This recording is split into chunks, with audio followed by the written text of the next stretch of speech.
Hello guys, मेरो YouTube family सबैलाई welcome छ।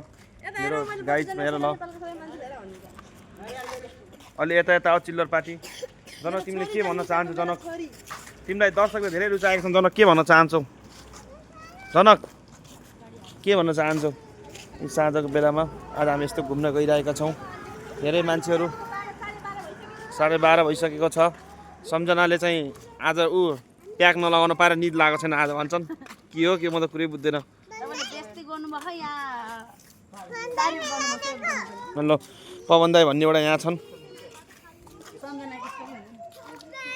यहाँ चाहिँ के छ भन्दाखेरि दिउँसोमा हिँड्न सकिन्न, घाम भएर एकदमै बढी नै घाम भएर हिँड्न सकिन्न।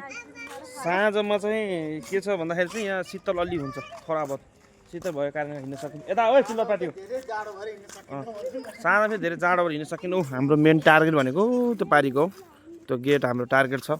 अब हामी चाहिँ यहाँ घुम्न आएको छौँ। अनि सुनामी गेट आउँदै गर्दाखेरि यहाँ छिटा हो भनेको पिठा खान्छ कि तिमीले?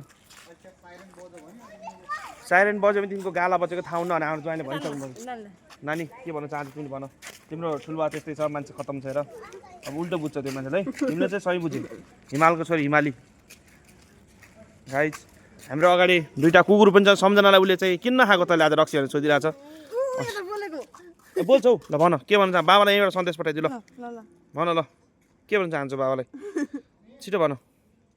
ओ बाबुजी टु गर्ने होइन कि बोल्नु पर्यो यार, तिमी पनि बस यार। ए कुकुर पनि यहाँ छ यस्तो। हे बा धन्य प्रयाङ भएछ धन्य। हाम्रो साँझको भ्यू यो चाहिँ साँझ घुम्न आएको बेला हो यो चाहिँ। ए अहिले चाहिँ सुसुरी हावा लागेको छ। फटाफट हावा लागेको कारणले गर्दाखेरि एक दिन यो बुढाले कमाएर तिमीले त्यो कारमा होइन, कारको टायर पनि आउँछ, तिमीले बल्ल थाहा पाउँछ। छोरा त्यहाँ छ।